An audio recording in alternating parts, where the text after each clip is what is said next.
Yeah, good afternoon. So let me quickly revise what's discussed in the last class because it's been 2 days a gap. Okay, so we started with the first lecture. I mean to say, like I generally say, lesson 0. So to make you people comfortable, I started discussing some principles of economics that we would be using and we'll be applying to understand rest of all the economic concepts in next coming classes. And those principles is what I happen to broadly classify into 3 categories. The first set of principles happens to help in understanding how people make decisions. How people make decisions, like the science of decision making. What's the logic behind people making decisions? The second set of principles helps in why and how people interact. Why do people interact with each other? And how do people interact with each other? The third set of principles helps in understanding how the overall economy as a whole works. Because at the end of the day, the overall economy is simply a combination of all these so-called individual elements put together, isn't it? Is what we happen to figure out. So that's the third set of principles. And we started with understanding how people interact with each other. And the first principle that I happen to discuss is people face trade-offs. So in life, we all face trade-offs, right? If you want something, you need to forego something in return for it. And that essential fact of life is what I call as a people face a trade-off. Isn't it? So let's say, let me make it clear that you do have a certain limited amount of resources. And many a times that I just consider, though I do happen to refer factors of production, the 4 essential elements required to produce various goods and services: land, labor, capital, entrepreneurship. But in most of our lectures, unless I explicitly specify, we do only consider 2 categories of resources. One is the land, the other is the capital. Sorry, labor and capital. One is the labor, the other is a capital. So these are the things I just generally consider to make things simple. So if I bring in 4 elements, then the model becomes complex. And the reason why generally people happen to keep this labor and capital as simple, because labor is something that could change, you could change in a very short span of time. But capital, investment in a machine, buying a new property, isn't it? Building a factory is something that takes place in a very short span of time, isn't it? So one is fixed over a certain period of time, the other can be varying in a very short span of time. Okay, and that's a very basic reason. To make things much clear, let me also give you the definition. So you remember some of in my classes in general studies, I might have used this term called short run and long run. In short term, long run. In economics, how do you differentiate short run and long run? Let's say money and capital markets are differentiated with a maturity period of 1 year. But how would you differentiate a short run and long run? How would you differentiate short run in long run? People say in long run, this is what's going to happen. In short run, that's not practically possible. Or this might not change, but in long run, it might change. So what do you think is the difference between short run and long run? Is there a specific duration like a year or simply a couple of months or fortnight? No.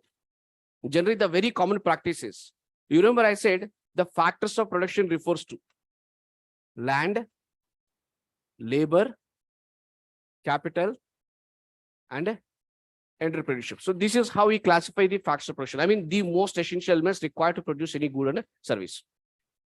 So short run refers to that period of time where any one of these factors of production doesn't remain altered or simply does remain constant. I mean, that period of time where at least one of the factors of production remains unchanged or remains constant. You understood? So short run is that period of time where at least, not all factors of production, at least one of these factors of production remain constant or remains unchanged. Remains unchanged. And that's what we call as a short run. That's what we call a short run. So short run is that period of time where at least one of the factors of production remains unchanged or remains constant. That's how you define a short run. Whereas long run refers to that period of time where every factor of production experiences a change. Where every factor of production could experience a change. Everything. Okay, because let's say take the case of an investment in infrastructure. I don't really think you could change it overnight. You cannot construct new airports, new roads, new dams in a very short span of time. Am I right? So let's say, imagine I'm the one who is running this organization and I have rented this second floor. Just because there is an extra batch, I don't really think I could simply go for renting the third floor overnight, isn't it? So it takes certain period of time. So short run refers to that period of time where at least one of the factors of production remains unchanged or constant. Long run refers to that period of time where every factors of production might experience a change. That's how you differentiate. Got it? So that's something, a rule of thumb, you should always have it in your mind. So now coming to the point that I was discussing in the last class is, I said people face trade-off. And to better explain it, I happen to simply assume that imagine a nation or a country where you have a certain resources at your disposal. Let's say labor. Labor is the only resource that you have at your disposal. And your labor is either good at producing cars or computers. Either cars or computers. Got it? So let's say you are the policy maker and you need to take call of how to employ the resources or how to put the resources to use. And I'm saying, just assume the fact that the resources could either be good at producing cars or computers. And I'm saying that the maximum number of cars, if I take the cars on y-axis and computers on x-axis, so I'm saying the maximum number of computers you could produce by employing all of your labor, let's say this is the maximum. Following? What's your name? Steven. Okay. So, and if you look at this is the maximum number of cars that you could produce by employing all of your labor. Got it? And these are two extremes. But there could be multiple combinations of these goods, isn't it? Am I right? Okay. So if you look at the locus of all the possible combinations is what I happen to call it as a production possibility frontier. Production possibility frontier. I mean the maximum combinations, isn't it? Quantity of goods that you could produce, isn't it? So the locus of all these points is what I call as a production possibility frontier. Got it? And anything that's been produced less than this is what I would say as inefficient uses of your resources. And it's near impossible to produce anything out of this production possibility frontier because that's the max extent to which you could employ your resources and produce it, isn't it? So that's what I call production possibility frontier. And now the question is, if you happen to choose this combination, let's say point A, and if this particular nation want to increase, let's say if you want to go for increasing, okay, let's say want to move towards C. So it does mean you are interested in increasing the production of computers. So if you happen to go for choosing the production of computers more, then don't you really think that you need to forego certain amount of cars? You accept it, Steven? Isn't it? Because I think you know the corresponding value of the x-axis and y-axis, isn't it? The x-coordinate and y-coordinate, isn't it? So if you look at it, this value on x-axis would be more. If this is x1, this is x2. But if you happen to look at it, if this is y1 and this is y2, then you could see that y2 would be less than y1, but whereas x2 would be more than x1. So for every unit of car you produce or computer you produce, you need to forego certain number of cars. And that's the reason what I'm simply saying is a trade-off. You cannot produce unlimited cars and computers because you do have a certain limited resource at your disposal. That's in this case is a labor. Got it? And that's the reason I'm simply saying people face trade-off. So the number of computers that you forego in return for a car is what I call it as an opportunity cost. So if I could simply express the number of computers for an extra car or for the number of cars for an extra computer is what I measure in the form of an opportunity cost. And later we will be revisiting back when we discuss about microeconomics, advanced microeconomics. I will let you understand and we'll be using this to understand the production theory. So how producers make decisions. Okay, and that's where we happen to derive the supply curve also. And you remember I happen to also coin a term for it. So for every unit of increase in computer, you are foregoing certain amount of cars. So it does mean you are transforming cars into computers or computers into cars. So the number of cars you forego in return for a computer or the number of computers you forego in return for a car is what I happen to call as a marginal rate of a transformation. Marginal rate of a transformation. That means you could transform cars into computers or computers into cars. How come? By simply diverting the labor who are into car production into computers or computers production into cars. And the number of cars you forego for a computer or computer for a car is what I call as a marginal rate of a transformation. Isn't it? Is that what we discussed, right? And at the same time, you could also explain or use the same principle to an extent to explain a part of a consumer behavior. consumer behavior. Let's say if you are someone who is interested in buying any of these combinations of cars and computers. So let me take the case of the computers on x-axis and again cars on y-axis. Cars and x-axis. Okay, so in the previous case, maybe I might have used pizza and burger, but in this case, I'm using computer and cars. Got it? So I happen to draw a curve. If you could recollect that, I call it an indifference curve. So indifference curve simply is a locus of points, or simply combination of all that points that gives a equal amount of satisfaction, or what I call it utility. So we don't use the word satisfaction, we do use the word called utility. So that combination of all cars and computers that gives a consumer equal amount of satisfaction. Does mean Steven is happy either having 2 cars or 2 computers, or 4 cars or 2 computers. Okay, or 2 cars and okay, let's say 4 cars and 2 computers. You know what I'm saying? Okay, so those combinations of points which gives you the same satisfaction level. Okay, and the curve that happens to combine all such kind of points is what I call as an indifference curve. So it has been any combination of cars and computers on this curve gives Steven the same amount of satisfaction. Got it? And don't you think so, Steven, you always prefer having more cars and more computers? Am I right? Isn't it? So because we don't experience satiation, we are human beings, isn't it? So we always want more and more, isn't it? And you could have multiple indifference curves, isn't it? So this is the other indifference curve, and this is the other indifference curve, I see 3. So and so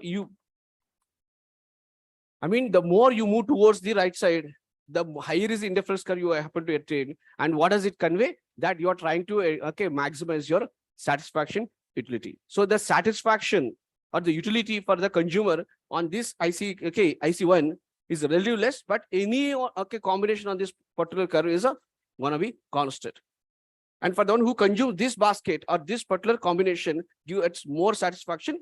But again, any combination on this curve gives the same satisfaction to the consumer. Am I right? Yes or no? Yes. But now look at it. I happen to say, if you choose this point 2, 2 cars, 2 computers, and you want to increase your, decrease your cars and increase your consumption of computers. Let's say 3, 1. Okay, sorry, this is 1, 3. Okay, so this is a 3, 1. So I need to write the x coordinate and isn't it? So now look at it. Again, though the satisfaction levels remain the same, but every time you choose consuming more of computers, you are choosing less of cars. Less of cars. You got it right? Yes or no? So you need to substitute your car either for a computer or computer for a car. The reason is there is a limit to which you could attain or maximize your satisfaction, because paisa, isn't it? The money you're purchasing for. Because now the thing is that if I ask Shubhankar, right? If I ask Shubhankar, out of these 3 indifference curves, which particular curve would you like to prefer? Siddharth? Huh? People always would like to just go for attaining the highest indifference curve, right? Am I right? People always would like to stay on the high indifference curve because that gives the highest level of satisfaction. But why is it? What deters people simply attaining the highest indifference curve is simply the money. And I call it a budget constraint. Because it imposes a constraint upon your ability to spend. Am I right?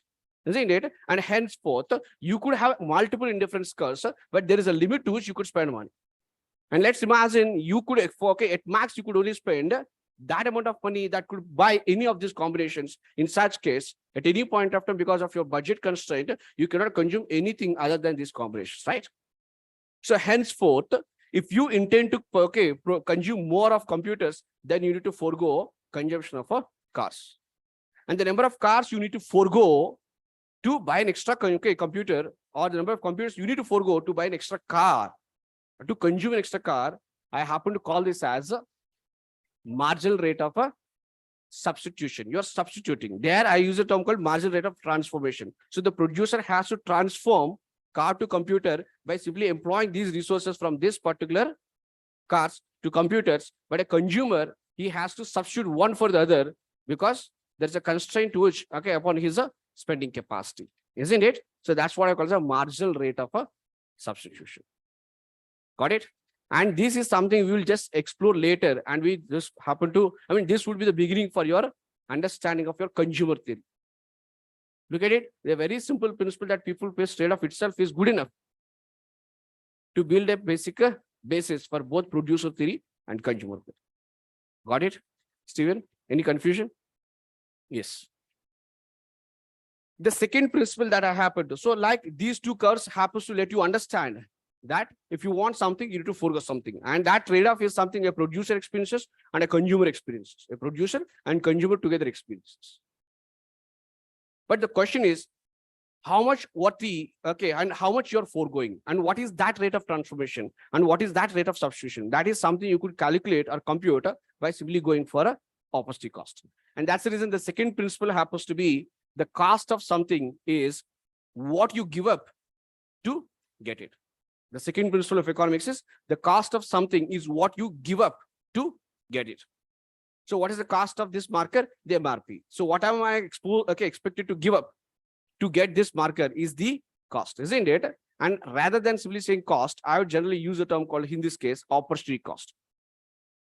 The cost of next best alternative. Why is it so? That $100 I don't spend on this marker could be spent for something else. Am I right? So that $100 has an alternative usage, and henceforth, the opportunity cost or the cost of this marker is 100 rupees. The reason because that 100 rupees I'm spending on it do also has an alternative uses, isn't it? And that's the reason the second principle of economics helps in understanding or measuring how much you're foregoing in return for something else. The cost of something is what you give up to get it. And I call it an opposite cost, or simply the cost of next best alternative. So the first principle says you the fact. The second principle will help you to compute the cost benefits associated, the risk returns involved, isn't it? And is it really worth the foregoing a computer for a car, and how many cars is worth the foregoing in return for a computer? Is that clear now? So that's it. So now let's try to use this particular understanding of a opportunity cost to understand a very simple theory related to international trade. Okay, so do let me know the numbers. Okay, I think so. Let's say, imagine the two different nations,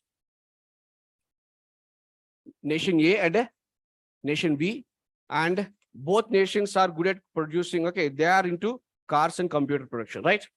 So just simply fill the numbers: 20, 10,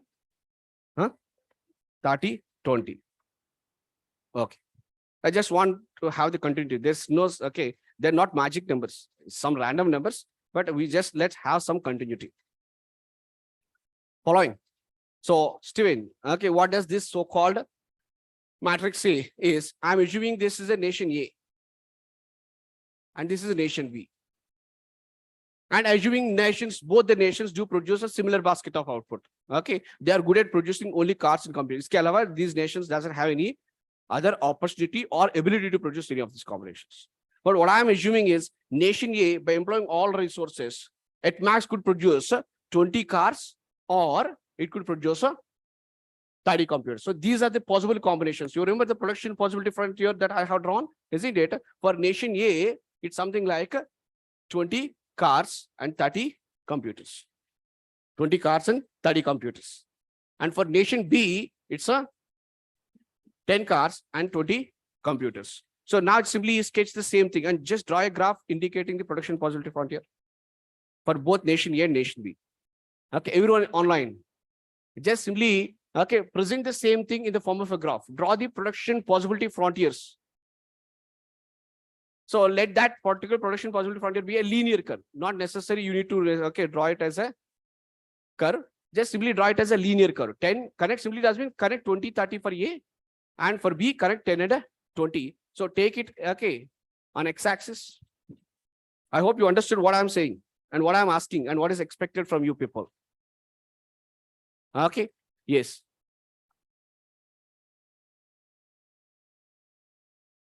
So draw the production possibility frontiers for these numbers and for these nations, for A and B. Let's name A. Okay, let's keep it A and B. Draw the production possibility frontiers with this data.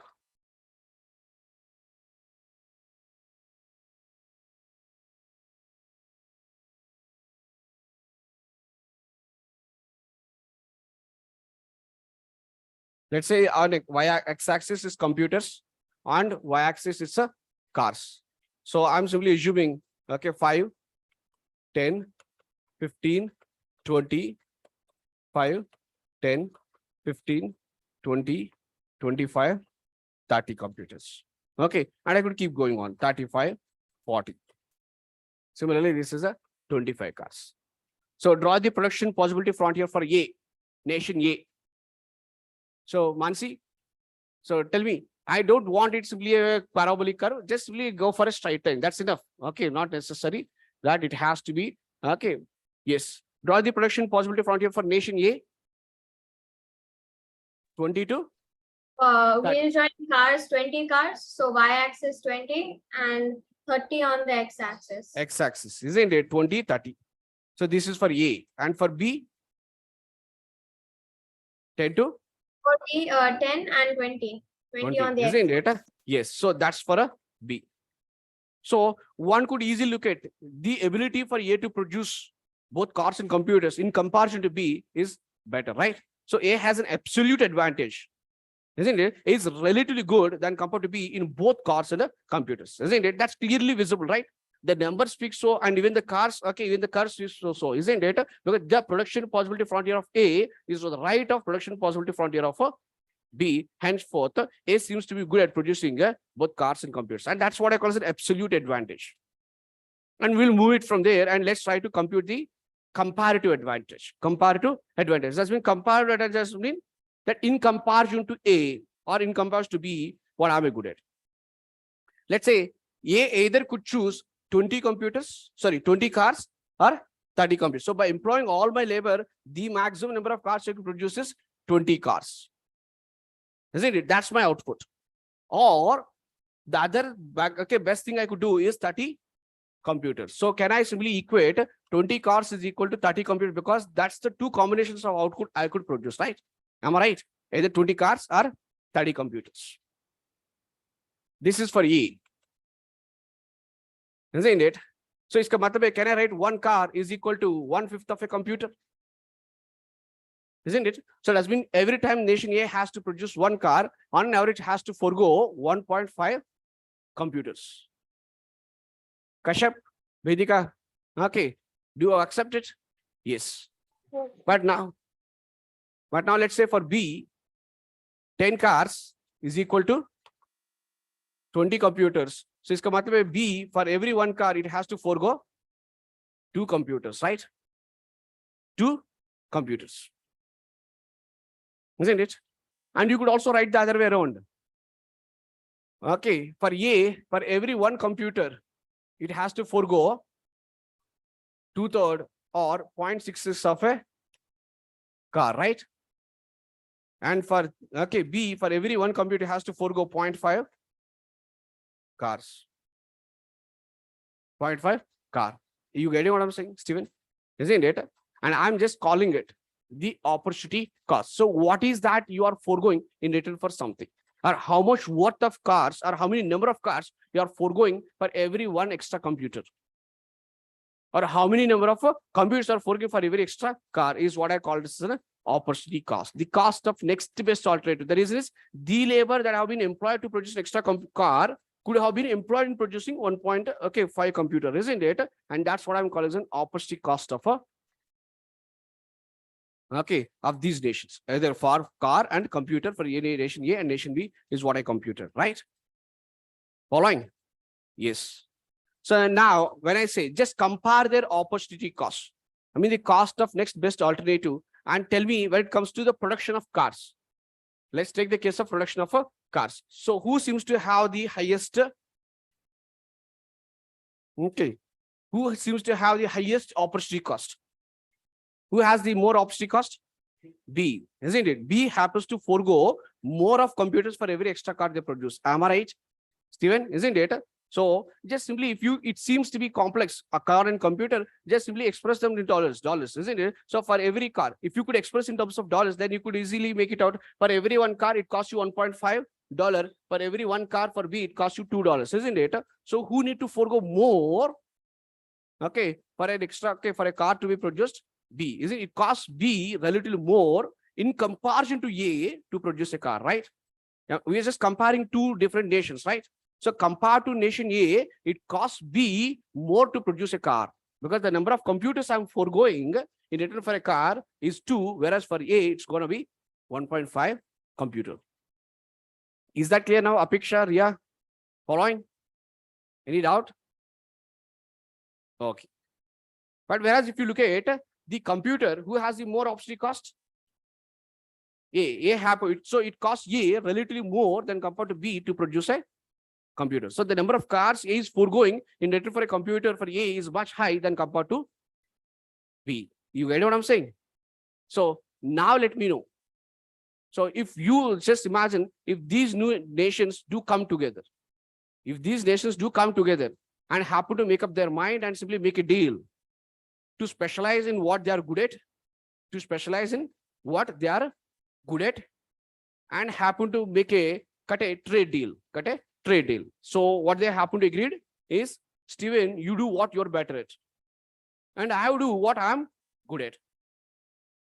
Okay, so let's suppose if the nations, rather than simply acting as two independent nations without any interaction, let's suppose these two nations have made up their mind, had a trade deal, and they thought of exchanging or trading those goods and services in which they are better at or good at. Got it? So now tell me, Kaushik, what do you think A has to be producing?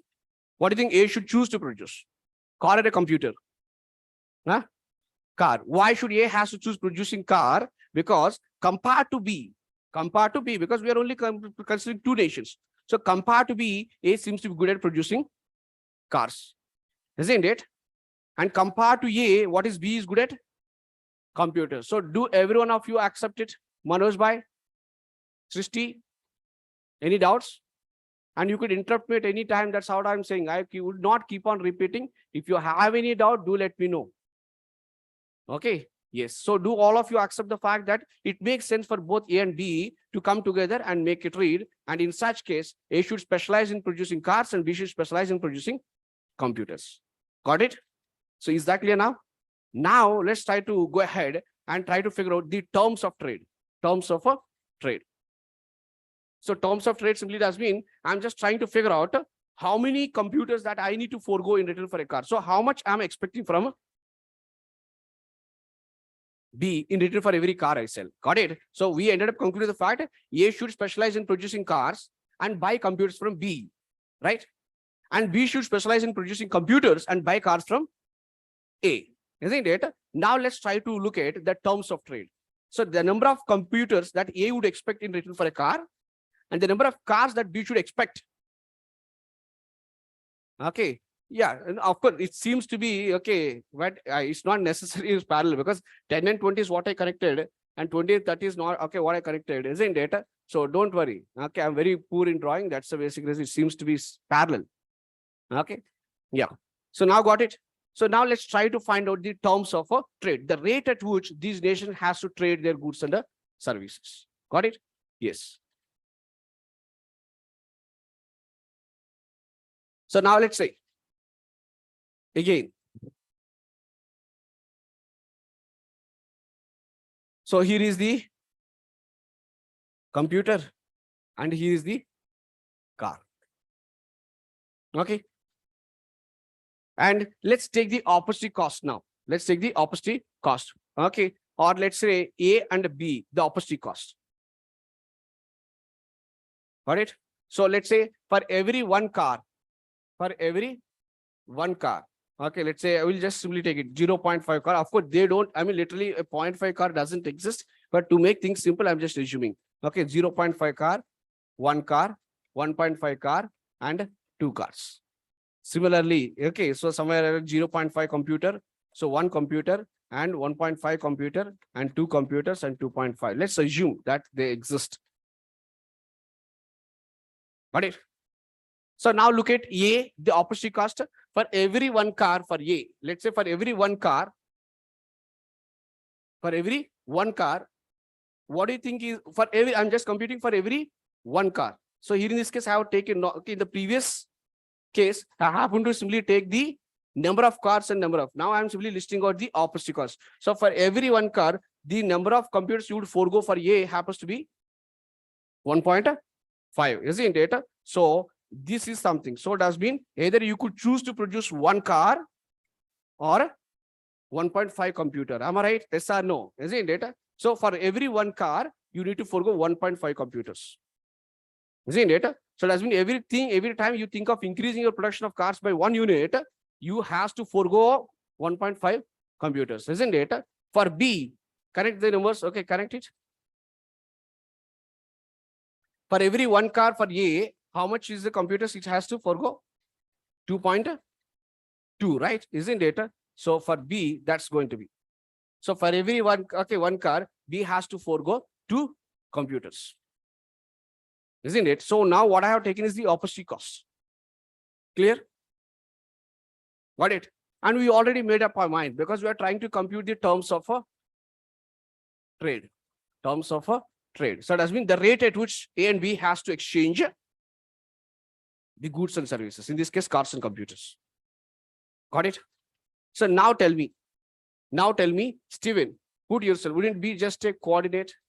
I didn't get you, Manoj. What's your doubt?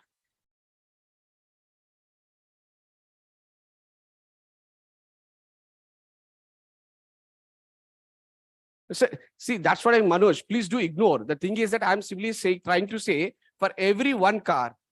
Okay. So the thing is that I'm just simply trying to look at the alternative, isn't it? So it has been for every one car, you are foregoing 2 cars. Sorry, 2 computers. Because when we draw a linear curve, then it is actually giving an impression that we are comparing various See, simple costs. thing. So You could also simply look at it. You could use the same logic for every 0.5 car. You could also do the same thing, right? Let's say here in the car, okay, you could do it, isn't it? Let's say here for one particular car, I'm computing. You could also compute it for every 0.1 car, isn't it? Or let's say for every 0.2%, for every 0.3%, for every 0.4%, you compute it. You could compute it, right, Manoj? but sir, aren't we talking about just one specific case No, that's of what I'm nation saying. A and Okay. B? No, that's the reason we are simply looking at A and B, and we are trying to sketch their opportunity cost. And I have to randomly pick up, isn't it? For one car, it could be the maximum 2 points. So the maximum. For every 0.5 car, isn't it? So maybe you need to forego, A has to forego maybe 1 computer. Got it? Okay, sir. Okay. So similarly, for every 0.5 car, B has to compute more. That's it. So that's the reason I happen to connect them. But since we don't have 0.5 and all these things, so I'm just assuming for every one car. B, okay, so what's the cost of production for A? 1 point, okay, 1 computer, okay, sorry, it's a, how much is it? 1.5 computer, isn't it? For A, 1 car is equal to 1.5 computer. And for B, 1 car is equal to 2 computers. Now tell me the terms of trade. So just imagine if you happen to put yourself in the shoes of B. And we already made up clear that A should specialize in producing cars, B should specialize in producing computers. So if you happen to be nation B, you are willing to exchange some computers in return for a car. Isn't it? So now tell me, okay, you 2 people, let's assume you happen to be A, and you 3 people happen to be from B. Okay, now tell me, Kaushik, how many computers you would like to accept in return for a computer, in return for your car? So tell me, okay, so how many computers that A would be expecting in return for a car, and what do you think is that good trade deal? And you people tell me how many computers you would like to exchange in return for a car. Apeksha, you got my question, Samriddhi? Okay, so what do you think would be the terms of trade? Okay, Steven, you got my question right. So we happen to conclude the fact in this case, since A has a better opportunity, cheaper opportunity cost, A should specialize in producing cars, B should specialize in producing computers. And A and B, if they happen to make up their mind to trade, now tell me how many cars and how many computers you would be willing to trade.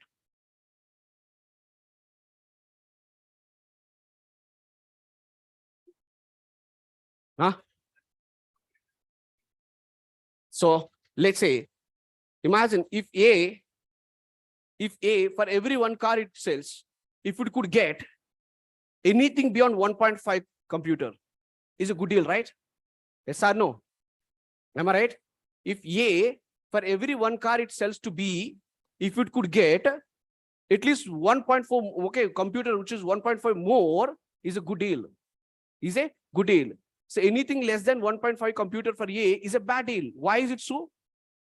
What's the point of accepting less than my opportunity cost? Okay, so rather than simply giving you one car in return for one computer, I could employ the same resource and I could produce 1.5 computer. Get what I'm saying, friends? So for A, anything beyond 1.5 computer for a car is a good deal, isn't it? But at the same time, how many computers that B would be willing to exchange for a car? It does make sense more than 2 computers for one car for B. Yes, Mira? For B, tell me what would be the number of computers that B would be willing to forego in return for a car from A? Less than? Less than 2. Less than 2. You accept it, right? Isn't it? So at max, in such case, the terms of trade would be, okay, so A could get 1.5 to 2 computers, isn't it? So anything between 1.4 to 2 computers is a good deal for A and B, right? So anything more than 1.5, anything less than 2 is a good deal for A and B, right? Isn't it? So let's assume that B is generous enough. Okay, let's simply make it somewhere around some 1.8 car. 1.8 car. Of course, that particular number doesn't exist, but let's suppose a 1.8 car. Is it a good or bad deal? Huh? Okay, it's more than 1.5, less than 2. It's good for both the parties, right? Because for every computer I forego, for every car I forego, I get better than the number of computers I could produce. And for B, it also gets the same deal, right? A, good or bad? Is that clear now? Yes, friends? Yes. So now compute the same thing for a. So A, for every one car, it could simply exchange it for, let's say, imagine 1.8 computer. 1.8 computer. And B, for every one computer it sells, how many cars you would expect it would expect? For B, for every one car, sorry, for every one computer, how many cars it should expect? Yeah. Yeah, make it first. 0.5. Yeah, more than 0.5. Because for every one computer I happen to produce, I'm losing 0.5 car. So anything beyond 0.5 car and less than 0.66. 0.66. Am I right? Yes or no? Because the opportunity cost for A, isn't it, in producing the computer, isn't it, just 0.66 car, isn't it? Henceforth, A could offer at max of 0.66 car for a computer, and B, it would be better if it get at least 0.5 more than the, am I right? Yes or no? So let's say in such case, they trade at 0.6. So now, okay, A is willing to exchange 0.6 car for every one computer. Got it? Got it, friends? So let's say that's that, okay, terms of trade. That's how they agreed upon. They agreed upon. Got it? They agreed upon. Okay. So now let's look at, just let me draw the same thing one more time so it would be very clear to you. This is a computer and this is the car. 0.5, 1, 1.5 and 2, 0.5, 1, 1.5, 2, 2.5, 3. Clear? Yes. So initially, what for the curves we happen to 1 and 1.5, right? 1 and 1.5. And then 1 and 2. This is for A and this is for B. That's what we have drawn. Right? And we said, what's the terms of trade? Terms of trade. A has to, okay, A sells cars, B sells computers. And how much that, okay, A gets for every one car? It gets a, okay, so what's that, 1.8 computers. And B, for every one computer it sells, it gets, let's say 0.6 cars. Okay, so this is the terms of a trade. And let's say this is what they agreed. And is that clear to this extent, Sarthak bhai? Apeksha? Any doubt, friends? So if you have any confusion, don't worry. The number seems to be very strange. 0.6 car, 0.8 car, 0.2 computer. But I just wanna ensure that all the examples would have more or less the same goods. Isi wajah se na, I'm just using it, but don't get confused and don't worry. We would revisit everything later in the coming classes. But I'm just trying to make it comfortable, okay, and slowly give you the very basic introduction of the economic terminology. That's it. Got it? Yes. So now it will be a closed set, right? Yeah, that's what I'm saying. Okay, Manoj, it will be a closed set. So anything less than or equal to, okay, I mean greater than or equal to 1.5, less than or equal to 2 makes sense. Isn't it, Manoj? That's it. You're right. Okay, so I'm just assuming something in between. So 1.8 and 0.66 or 0.6. Any doubt, friends? Clear? So that's how, imagine, both the nations agreed upon. What are they agreed upon? That A said, I would simply, it seems that I'm good at producing cars and I would take the job of producing cars. But compared to you, I'm bad at producing computers. So henceforth, what I'm simply saying is that I would like to cut a deal that for every one car, I would be happy accepting 1.8 computer. And B says, I'm good at computers and henceforth, I'll forego the production of cars and I am willing to buy one car from you for every, 0.6 car for every one computer. That's how they agreed upon. And that's what I call the terms of trade. The rate at which they are willing to exchange or trade their goods and services. Got it? So now let's come back to the production possibility frontiers. Actual production possibility frontiers rather than opportunity costs. Okay, so here is the computers and here is the cars. Okay, 5, 10, 15, 20, 25, 5, 10, 15, 20, 25, and 30. Okay, let's say 35. So what's the production possibility frontiers? Yeah, 20, 20, 30, 10 and okay, 10 and 20. So this is for B, this is for A, right? Yes. And now look at your terms of trade. Okay. So imagine if these two nations doesn't interact. They are closed economies. They're closed economies. So the maximum possible combinations is anything on this production possibility frontier or less than that. So if these two nations happens to be trading or interact, in no way interacting, if they happen to be independent, so they never could reach beyond their production possibility frontiers. Got it? Let's suppose, imagine this particular B chooses this combination. Let's say 5 and some 15. So 5 cars and 15 computers. 5 cars and 15 computers. 15 computers and 5 cars. And similarly, nation A chooses this combination. Okay, let's suppose this something. So 20 computers and 15 cars. Let's say that's the combination they have to choose. What I'm simply saying, if these two nations now go for a trade, there is a chance that they might move beyond their production possibility frontier. Let's say, imagine A happened to simply say, since I am very good at producing cars, okay, A happened to say, I would only produce cars. Cars and no computers. Got it? And B says, since I am good at producing computers, I would only produce computers. Got it? So as of now, at this point, B is producing 20 computers and 0 cars, and A is producing 0 computers and 20 cars. Following? Got it?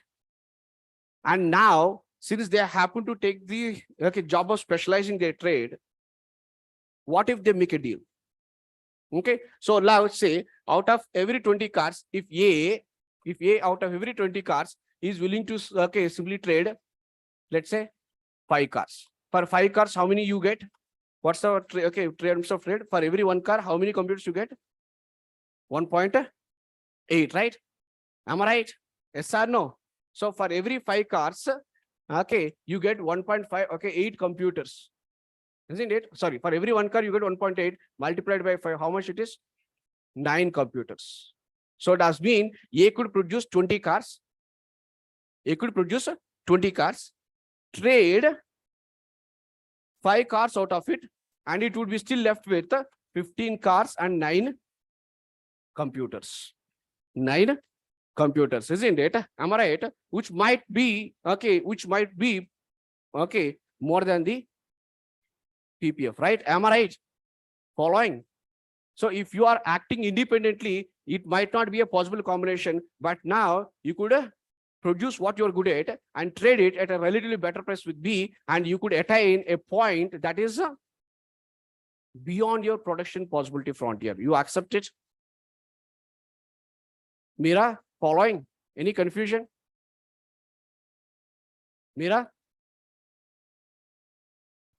Sir, as we saw here that if A produces 20 cars and it will sell 5 cars for 9 computers in return. Yes. Okay. So now tell me, okay, what is A left with? What is A left with?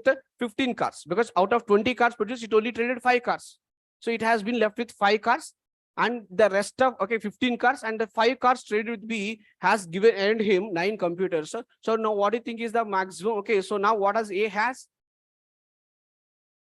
15 cars and 9 computers. And what I'm saying is that that is the possible combination which might not be practically possible for A if A is acting independently, or if A doesn't interact with B. And I'm saying that might be the combination which in reality might not be on the production possibility frontier of A. Got it now, Mira? Vaibhav? Say, sir, no, इसी वजह से ना, I would expect you to turn on your camera so that I could just look at your faces and get to know whether you people are following or not. But sir, if initially in the start only A produces 15 computer cars, then it can have 20 computers already instead of 9. I didn't get you. Sir, I'm saying that if instead of 20 cars, A produces 15 cars, it will have, according to the PPF, 20 computers instead of 9. Why do you think is so? it No, so see, no, how come you think, like, see, you're missing the point. If A happened to choose producing 15 cars, let's say 15 cars, okay, A happened to choose producing 15 cars, and, 15 cars, the number of computers it could produce, isn't it? So in this case, it seems to be, okay, so since the number, the way I happen to draw, it seems to be there, okay, but just try to uniformly distribute. Mira, so you try to uniformly distribute it, okay, so then in such case, it might not be possible, right? Okay. Okay, so you're just looking at the way I happen to draw it, but I have not uniformly distributed the numbers. That's the reason, okay, so it seems to be. Same logic holds good. If B chooses 20 computers,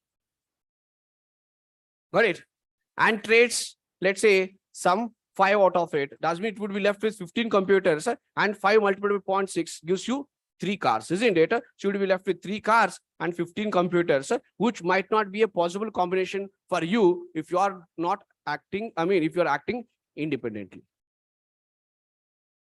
Get what I'm saying? Okay. So we'll just come with the exact numbers and the better replica of it. Don't worry. But I hope you figured out how to apply the opportunity cost to understand the terms of trade between 2 different nations. So the opportunity cost seems to be a very simple concept, but it helps you greatly explain a lot many things, and out of which I just used to explain the one important theory of a trade, international trade. And we call this the theory of comparative advantage. Theory of a comparative advantage. Theory of a comparative advantage. Clear now? Okay. So let's say, imagine if this seems to be the okay, 0.8, 0.9, I'll just give you an assignment. Just note down an assignment. So here is an assignment. Okay. So that would help you. You don't have any confusion with it in such case.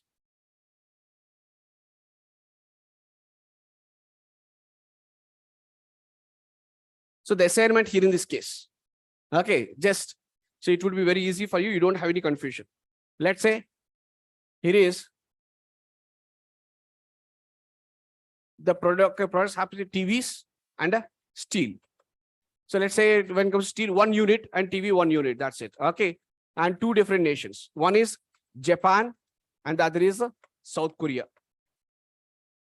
Okay. Assignment has been, I would expect you to do it now in the class itself. Japan and South Korea. So let's say Japan is good at either 6, number of TVs or 3 units of steel. And South Korea is good at producing 8 TVs or 2 units of steel. 2 units of steel. Mira, now it would be much clear to you. Okay. So the 0.8 car, 0.3 car doesn't make sense. But now I think it would be, let's say 6 TVs or 3 units of steel. Okay. And South Korea is good at either producing 8 TVs and 2 units of steel. So first, draw the production possibility frontiers. First, start with drawing the production possibility frontiers. And next, compute the opportunity cost. The first step is draw the production possibility frontiers. Draw the production possibility frontiers. And the second is compute the opportunity cost. The third step I want you to do is compute the terms of trade. Terms of trade. Okay. Terms of trade. Compute the terms of trade. So I'll just give you 5 minutes, make it fast. Draw the production possibility frontiers, compute the opportunity cost, and then compute the terms of trade. And based on opportunity cost, do let me know the terms of trade. Yes.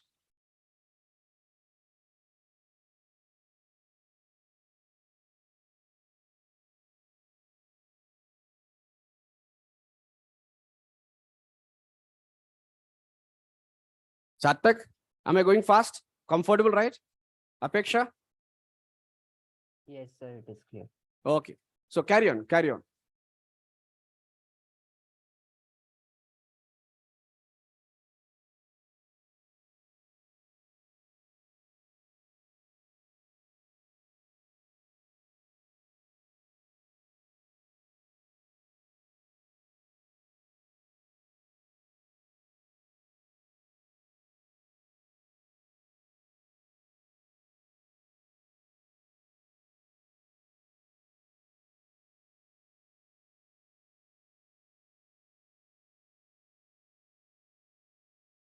So how are you using this? Okay, how basically using notepad? Okay. But it's not taking more time. Comfortable? Okay, then take your time.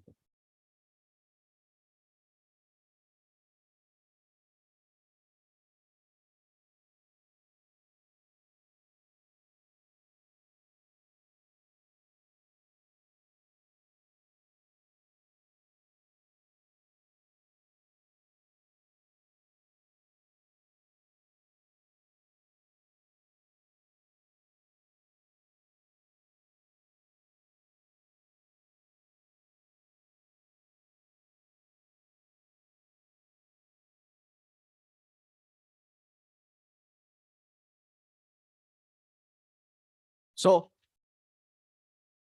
ठीक है, आराम से, no issue. We have enough time.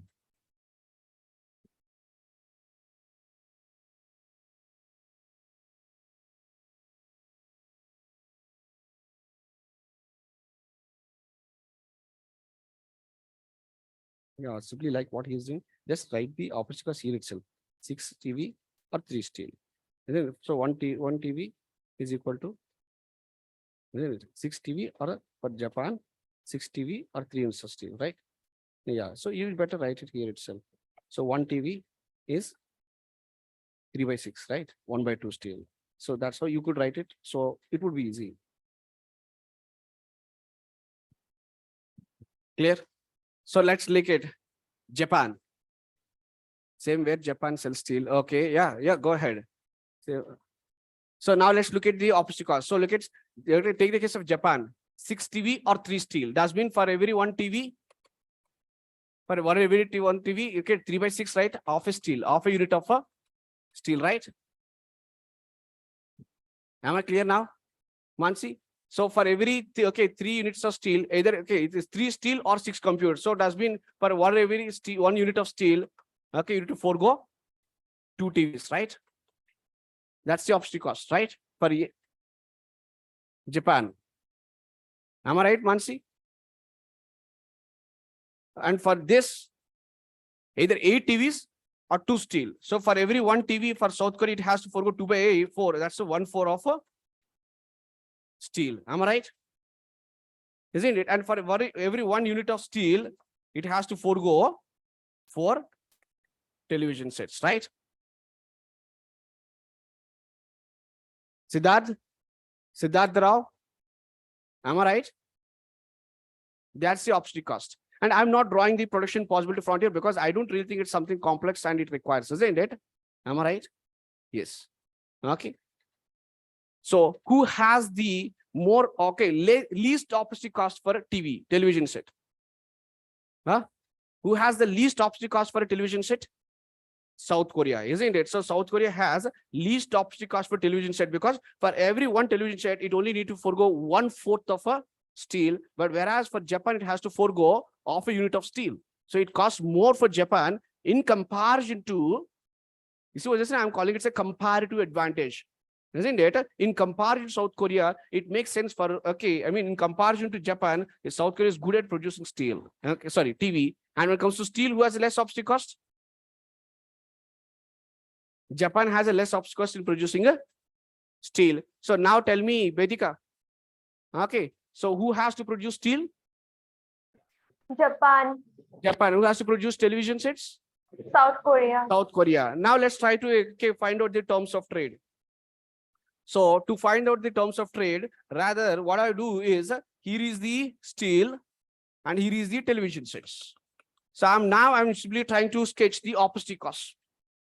Opposite cost. Let's take the case of for every 1 television set. 0.5 steel, 1 unit of steel, 1.5 unit of steel, and 2 units and 2.5 units. And then let's say 3 and 3.5 and 4 units. This is a steel on x-axis and copy. So let's say for Japan, for every 1 particular TV, how many units of steel it has to forego? 0.5, right? 0.5. And for this is for Japan. And for South Korea, for every 1 unit of TV, how many units of steel it has to forego? 0.25. Yeah. 1/4, right? So 0.25. Okay. So no, for every 1 TV. Yeah. 1/4 of a steel, right? Okay. So then it has to be for, isn't it? 0.25. Clear? So now tell me, simply write the terms of trade. Terms of a trade.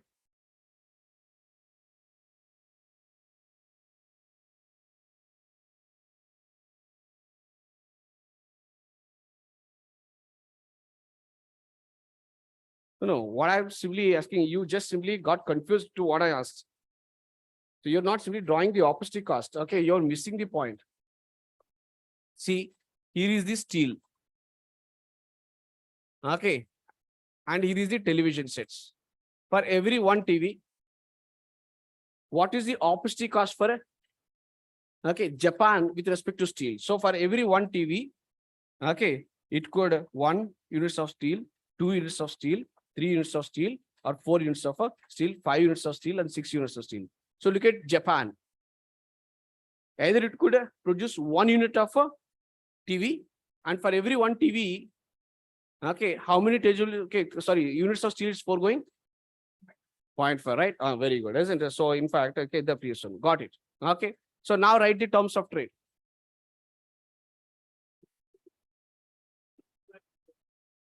Okay, so 1 steel would be, yeah. So now let's say Japan. So what should be Japan specializing in? Steel. That's Japan should be specializing. And South Korea in producing a television sets. Now clear, right? Yes. Yeah. So if Japan is producing steel, so what is Japan gonna export? Steel.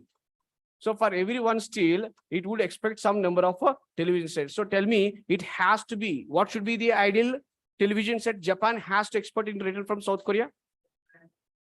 More than 2 television sets. And how many television sets that South Korea would be willing to forego? Okay. For every 1 unit of steel. For every 1 unit of steel, maximum of 4, right? Maximum of 4. Let's say they agreed for 3 television sets. So for every 1 steel, they agreed for a 2 sets. Japan between 2 and 4 per. Yeah, that's what I'm saying. Okay. Vedika, any confusion? Sarthak bhai. So is it the terms of trade of steel in terms of TV? Means are we talking about the real terms of trade?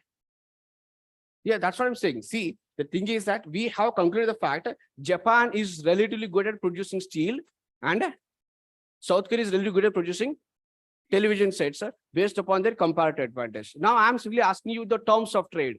Now tell me how many how many television sets? Let's say put yourself, okay, Manoj, you put yourself into the shoes of Japan.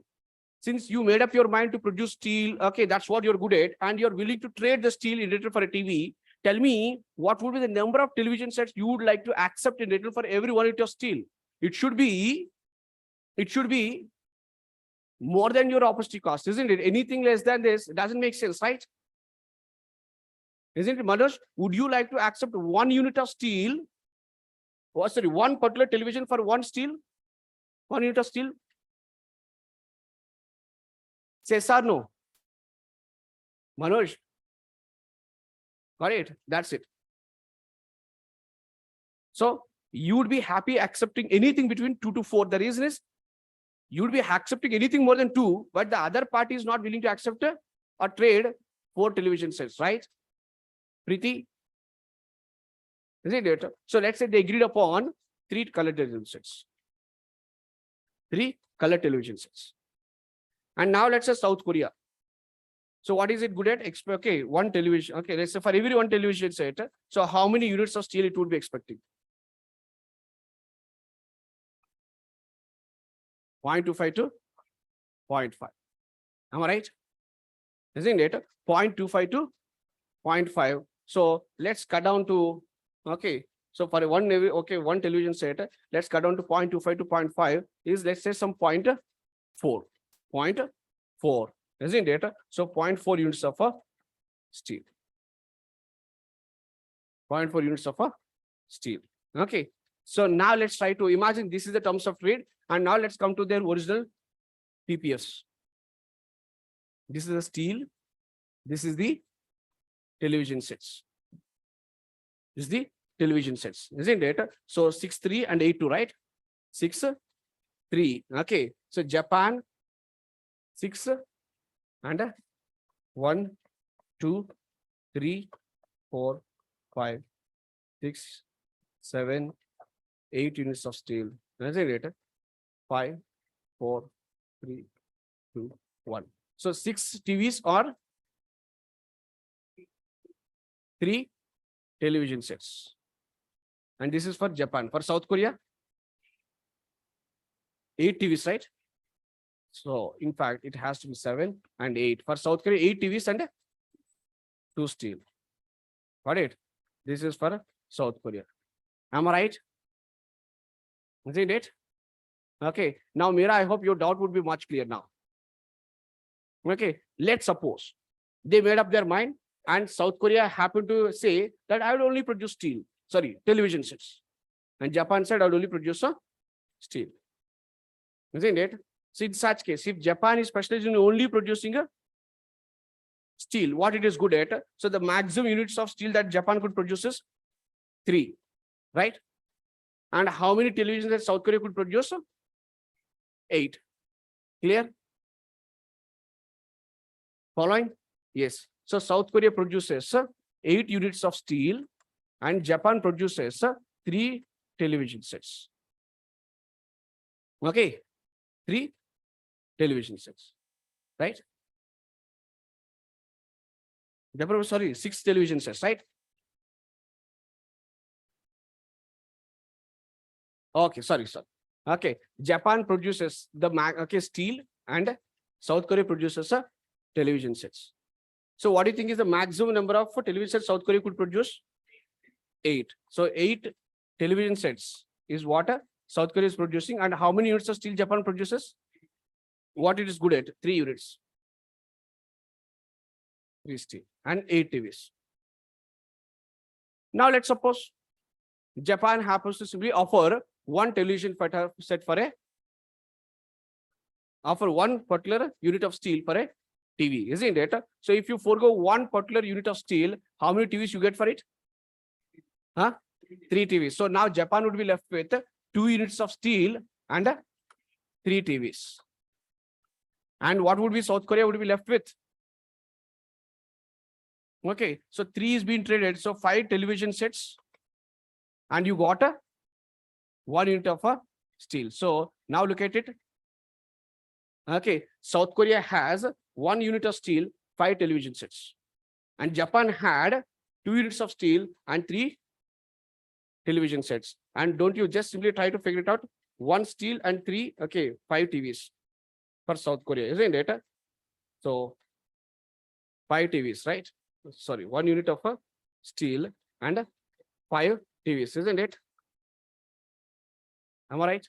So something above the production possibility frontier. Same is the case with Japan. Let's look at 2 units of steel and 3 television sets. It's again above the production possibility frontier. Got it, Mira, now? Is that clear now? Okay. So if you have any confusion with the previous cars and computer numbers, now it's clear, right? So now both of them happen to reach beyond their production possibility frontiers. Isn't it? By simply specializing in what they are good at in comparison to their counterpart.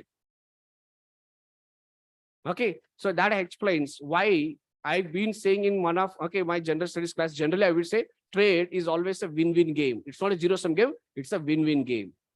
Both the nations in this case could attain a better possibility frontier if they happen to cooperate and trade the goods and services what they are good at in comparison to other nations. And that's how this very simple concept of opposite cost would help you understand the terms of trade between various nations. Pardon? Yeah. So you want me to explain this one more time? So that's it. Okay. So let me see. So to make things simple again. Okay. So here in this case, I'm drawing the production possibility frontier of both the nations. So 1 unit of a television set, 2. Okay, so on y-axis, I'm taking the color television set. Okay, simply television sets. 3, 4, 5, 6, 7, 8. 1 steel, 2 units of steel, 3 units of steel, 4 units, 5 units, 6 units, and 7 units, and 8 units of steel. Okay. Yeah. So you draw the production possibility frontier of Japan and South Korea. So for Japan, what's the Japan? Okay. Yes. 6 and 3. 6 and 3. Isn't it? So either you could produce 6 TVs or 3 units of steel, right? Am I right? Yes. And now for South Korea, 8 or 2. Isn't it? So this is for Japan and this is for South Korea. So I mean to say, if they happen to act independently and they don't interact with each other, there's no trade between these two countries. Isn't it? The possible combinations output is anything on these curves. On these curves. But now let's suppose both the nations has figured out they do have a comparative advantage in comparison to other nations. And henceforth, Japan figured out it is very good at producing steel in comparison to South Korea. Okay, I mean, isn't it? And South Korea figured out it is very good at producing colored, okay, simply television sets in comparison to its counterparty. That's Japan. Okay, now is that clear now, Stephen? Yes. So if Japan happens to simply take it's good at producing steel and allocates all its resources to produce steel, so what's the maximum units of steel it could produce? It produces 3 units of steel and 0 TVs, right? And what do you think that okay, South Korea would do? 0, okay, so 0 steel and 3 units, okay, 8 television sets, individual. Okay, and what I'm saying, if they agree upon trade, what's the terms of trade? Japan out of 3 steel, if it exchanges 1 unit of steel in return for 3 television sets, isn't that's what we agreed upon as in terms of trade? So for every 1 steel, if Japan gets 3 television sets, got it? So now what is Japan left with? After trading 1 steel, it has left with 2 units of steel and 3 units of television sets. And now what is South Korea is left with? It has traded 3 TVs. So henceforth, you need to deduct 3 TVs. It's not 5 TVs and 1 unit of steel, isn't it? So now don't you look at, just simply try to, okay, take the case of South Korea. 1 unit of steel, isn't it? That's the X coordinate, and 5 television sets, isn't it? So I do think that should be somewhere here, isn't it? So what I mean to say, that's more or less, okay, probably more than the production possibility fund. That's a combination that might not be possible for you if you don't interact with the other country, because no way South Korea could alone produce this combination without interacting with Japan. Am I right? And similarly, Japan no way could go for this combination without interacting with the South Korea. Got it? So individually, these nations alone could not achieve this output. But when they achieve, okay, when they cooperate with each other, this is an output that's practically possible. Got it? So that's what I'm saying. They tend to attain, okay, more than the production possible frontier by simply cooperating and trading with each other. So what they individually cannot attain is what they can attain, okay, by simply going for a trade. Now clear now, Preeti? Vaibhav? Any doubt? Yes, Mansi, what's your doubt? Sir, sorry, I'm a little confused. Wouldn't not be for South Korea 5 TVs in return for 2 units of steel, which would make Japan have 1 steel and 3 TVs. I didn't get you, Mansi. What's your, okay. Can you repeat it? Sure, sir. My question is, would it be for South Korea that they are left with 5 TVs and 2 units of steel, whereas Japan will be left with 1 steel and 3 TVs? No, let's because see, the thing is that look at, we happen to figure out Japan happens to go for specializing in steel. So if Japan takes the responsibility specializing in steel, what's the maximum units of steel Japan could produce? 3 units. Am I right? 3. Okay. And South Korea, it has made up its mind to allocate all its resources to produce television sets. In such case, what's the max? Okay, so let's look at Japan could produce 3 units of steel and hardly any television sets. And South Korea, since allocated all its resources to television sets, it could produce a maximum of 8 television sets and 0 units of steel, right? Following. So now what I'm assuming is that now let's say Japan happens to go for trading 1 unit of steel. And we agreed a terms of trade between 2 to 4, right? Between 2 and, okay, more than 2 and less than 4, right? Isn't it? In such case, okay, so what is Japan getting in return for 1 unit of steel? 3 television sets. Right? Mansi, following? So, yes, sir. Yeah, out of 3, you happen to forego 1 unit of steel in return for 3 television sets. So then what is that you're left with? You have 2 units of steel and 3 television sets you have traded from South Korea. And what is South Korea now left with? Out of 8, it happens to exchange 5, okay, 3 units. You're left with 5 units of, okay, television sets. And you since traded 3 of it for a 1 unit of steel. So you have 1 unit of steel and a 5 color television sets. Got it? Okay, so that's it. And what I mean to say, this is the combination that might not be possible. Okay, for these nations if they happen to act independently. Got it? And that's the beauty of a trade. And this is something could be easily explained using comparative advantage. That's just what I first calls an opportunity cost. Got it? That's it. So once you revise it would be much easy. Any confusion, do let me know. Apeksha? Srishti? Yes, friends, any doubts? Yeah. Don't worry, we are going to cover this one more time when we discuss about international trade. Theories of international trade. But I hope it's clear now, isn't it?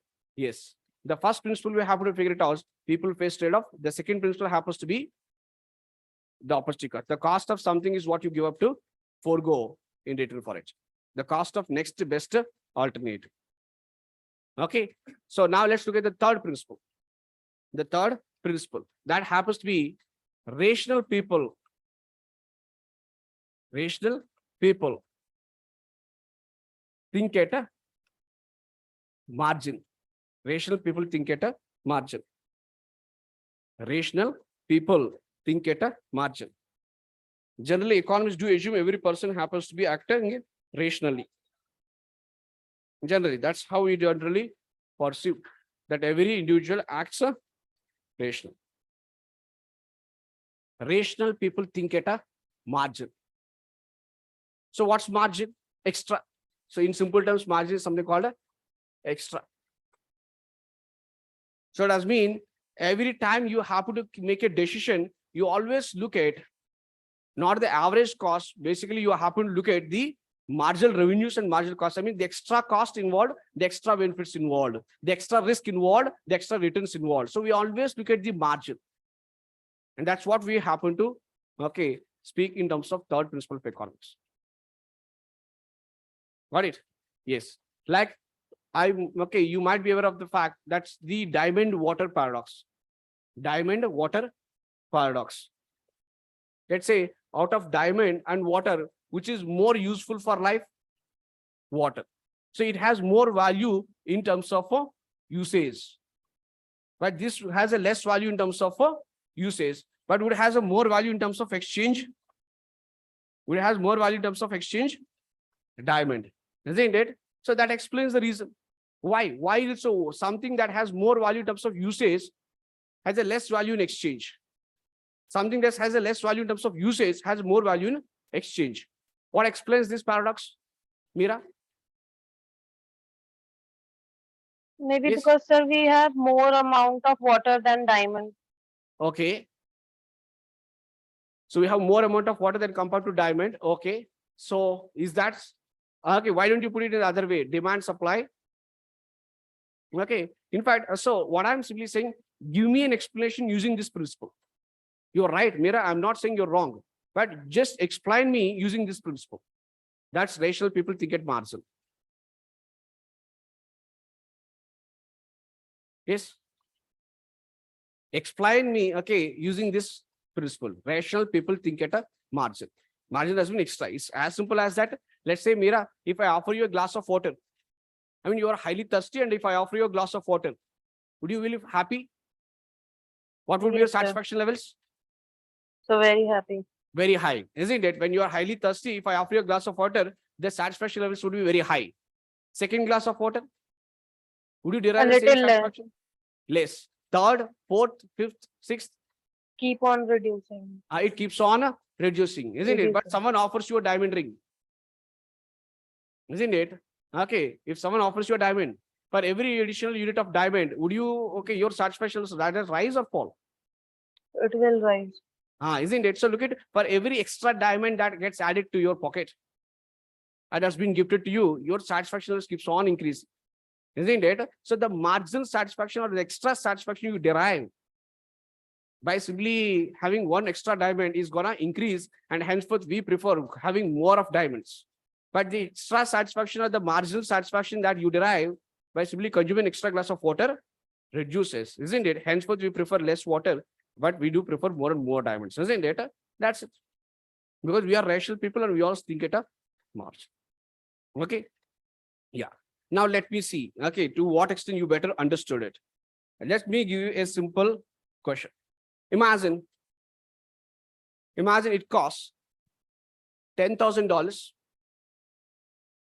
for an aircraft to fly from Delhi to Mumbai. So a 200-seater aircraft, let's say 200-seater aircraft. So the capacity is 200-seater, and it would cost in total $10,000 for an aircraft to fly from Delhi to Mumbai. So what is an average fare for a passenger? What's the average cost for a passenger? So this is the total cost in total. Okay. So when I say total cost, does mean including the fuel charges, sub milake. Imagine the total cost for a aircraft to move 200 passengers. Does mean that's the capacity of the aircraft. Say an aircraft of 200 passenger capacity, if it costs $10,000 to fly from Delhi to Mumbai. So what is the average cost for a passenger? Huh? What's the average cost for 50. passengers? 50. 200 multiplied by 50. Yeah. Yeah. Yes. What's the average? $50. So average cost, isn't it? So on an average cost, $50 for every passenger, right? $50 for every passenger. Do you accept it, Vedika? Yes, Kaushik? Am I right? That's it. Simply the total divided by the number of passengers. So that gives you the average. Okay. So now let's say you are the one who is running the airlines. Okay. And let's suppose, Shubhankar, 200 May, 150 seats have been sold. 150 seats have been sold, and the aircraft is about to take off. But 150 seats have been already sold. And I'm not simply at a different prices. We'll discuss about the logic behind it. Okay. Do you really think that every seat in the aircraft has been sold at the same price? Does everyone flying from Delhi to Mumbai on a particular flight do pay the same price? Do they pay the same price? No, isn't it? You might have noticed they don't pay the same price. And the pricing happens to change based on certain conditions. What's the logic behind it? Okay, we'll discuss later, but I will also give you a brief of a reason behind it. So there is differential pricing, isn't it? When it comes to the customers or the fly, okay, isn't it? The passengers who fly this, am I right? So, but now imagine whatever is the price, 150 seats have been sold, and the flight is about to take off. Let's suppose some 10-15 minutes before the flight has taken off, about to take off, someone like me approached you people and asked, I would like to simply fly. Okay, would you like to sell me a ticket for $30? So I'm willing to pay $30. Okay, and there are 50 seats vacant. 50 seats vacant. But what I'm willing to offer you is less than what it on an average costs you. On an average costs you $50, but I'm not willing to pay you not more than $30. I'm not more than $30. Steven, got it? Any confusion? So on an average, it costs you $50, but I'm not willing to pay, okay, not more than $30. And you know the fact, only 150 seats are being filled, the rest of 50 seats are vacant. Now tell me, does that make sense economically? Economically, does that make sense to sell this ticket for $30, or would you insist the minimum price you guys should be paid is $50? Yes. Okay, so you tell me. Okay, imagine everyone happens to be in the class, happens to be the one who happens to run the airlines. Put yourself into the owner of the airline company, and you have the right to choose and right to decide. And I'm saying in this example, on an average costs $50 for every passenger, but I'm not willing to pay you $50. Okay, the last minute, I would take the flight, but I cannot pay not more than $30. So would you let me fly or would you not let me? Yes. Would you let me? Why? But I'm paying less than the margin. Okay, average cost. Huh?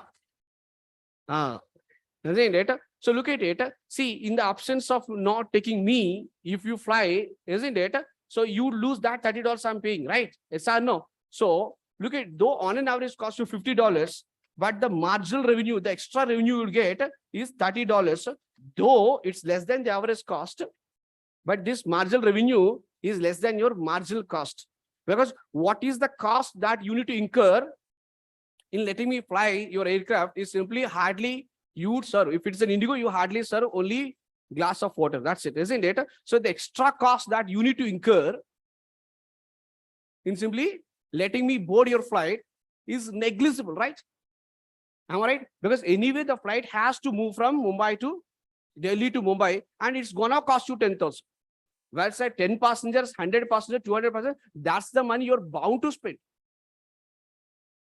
Isn't it? Now adding an extra passenger, though on an average costs you $50, but if the customer is willing to pay $30, it still makes sense. The reason is the extra cost, the marginal cost incurred in simply letting me fly the aircraft is only a glass of water, right? Only a glass of water. Iske alawa, are you spending anything more to let me fly this aircraft? No, you're not specially or especially spending me anything in return for it. Am I right? Isn't it? And typical Indian Airlines, they don't offer other than water, right? Isn't it? That's it. So look at it. The extra cost incurred is negligible, but extra revenue is $30. It's a good deal, and you just let me fly, and that makes sense. That makes sense, isn't it? But if you always look at the average cost, and you would end up simply taking a bad call, isn't it? And if you simply say, no, you are paying me less than what it cost me on an average, then you're simply taking a wrong decision. Got it? So at the end of the day, if you happen to be a rational person, your decision should always be at the margin. How much extra I'm spending and how much extra I'm earning. That's how decisions has to be taken in economics. And a rational person always thinks at margin. Marginal cost, marginal. Okay, benefit. Yeah. Of course, that's something we'll try to understand. But in this example that I have specified, okay. In fact, that's the reason I said the reason why the airline companies doesn't charge uniform price to all the passengers that board a particular plane is again demand and supply, more or less based on demand and supply, right? You might have noticed the one who happened to fly, okay, book the ticket early, quite early. The one who happens to book the ticket quite early, they happen to be offered the ticket at a cheaper price. Most of you have noticed, isn't it? So if you book a flight ticket early, you'll be getting a ticket at a cheaper price, isn't it? And the sooner it is, I mean, the very, okay, so if you are trying to book a ticket, or maybe on the day you're flying, isn't it? It would be cost you more, isn't it? And this is what we call as a differential pricing. Differential pricing. So based upon the customers, because generally who would have a plan to fly or who would have a plan to move from one place to other place? Generally, the regular businessman would not have such kind of plan, right? Isn't it? So if you're planning, does mean typically a conservative fellow who always have a plan, isn't it? Because a businessman doesn't arbitrarily choose to fly. Okay, would more or less arbitrarily go for choosing to fly, but they don't have a prior plan for 3 to 4 months, right? Am I right? So typically people like you and me, when we just plan for a vacation, we do plan ahead, isn't it? And henceforth, our affordability to pay a good price for a plane ticket is less. And how do you really board such kind of people is simply to offer them at a cheaper price.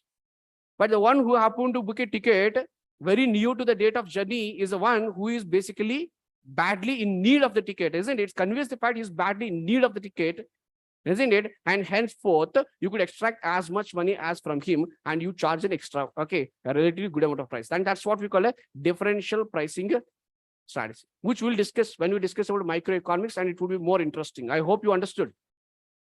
Then you might be thinking, why not book a ticket, okay, early and simply, can you trade the ticket?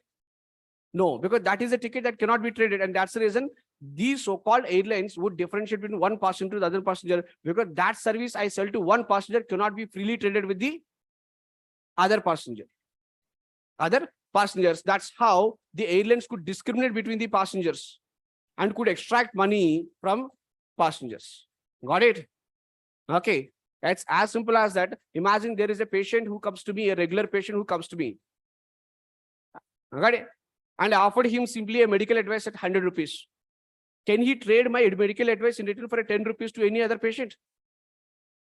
Yes, Mira, can he trade? No, that's a service I cannot, okay, he cannot trade. But imagine, Vedika, you're a hardcore fan of, let's say, Shah Rukh Khan. And what's the new movie that's going to be released? Jawan. Let's say, Vedika, you're a hardcore fan of Shah Rukh Khan. And for the new movie that's about to release, Jawan, you booked a ticket. You booked a ticket for, let's say, 100 bucks. 100 bucks.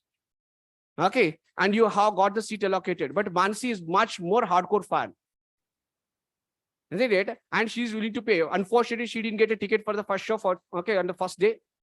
And in such case, Vedika, can you freely trade your ticket? What you get for 100 rupees? Since Mansi is a hardcore fan, you could freely trade for 1,000 bucks. Am I right? Yes, Yes sir. or no? But can you trade a medical advice? Can you trade your plane ticket? Can you trade a legal service? No, isn't it? In such case, these people who sell such kind of services which cannot be traded, people could simply exploit it by simply going for a differential pricing. Differential pricing, and could extract as much as possible from the individuals. That's the logic behind why, okay, airplanes or simply fly, okay, these particular airline services do offer a different prices. If your name, your details are not specified and that particular ticket could be freely traded, in such case, the airlines cannot go for a differential price. Understood now? Is that clear now? Okay. Yes. So now you got it. What I mean is a rational people think at a margin. Margin ka matlab hai extra. Margin matlab extra. Got it? So now let me take this, okay, to explain various aspects related to cost and revenues. Okay. So to make things simple, I'm just trying to take this particular principle to explain various other aspects that we will be using in the next coming classes. Okay. Yeah. So let's start with from the producer side. So producer incurs costs. Producer incurs costs and consumer has to incur expenditures. Isn't it? And the logic remains same for both producer and consumer. So let me introduce different types of costs that we'll be discussing. Okay. So let's start with the explicit cost versus implicit cost. And then I will discuss about fixed cost and then variable cost. Okay. So let me make it clear. And then we'll discuss about average cost, okay, total cost, and then marginal cost. So that lot many things would be clear. Got it? Mansi, following? Yes. So how would you differentiate an explicit and implicit cost? Make a guess. Explicit cost and implicit cost.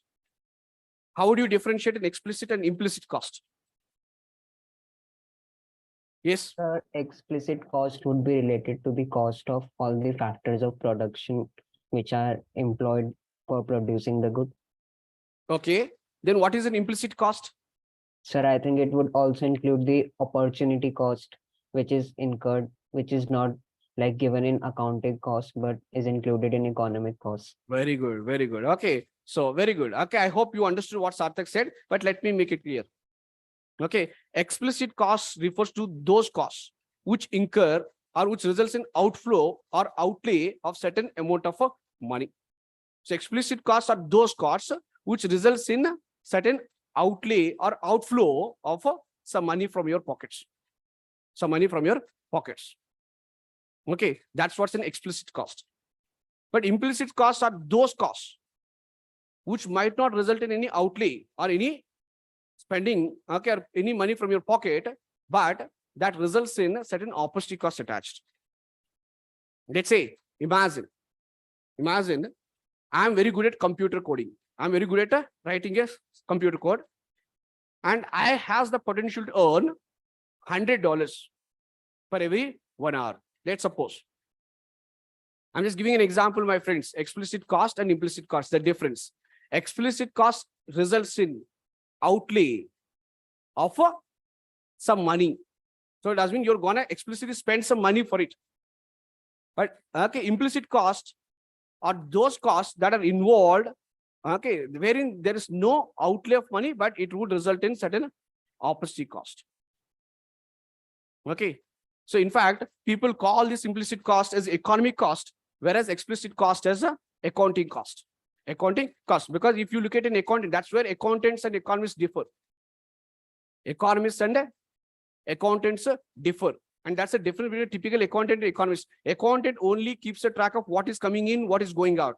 But he doesn't look at the opportunity cost involved.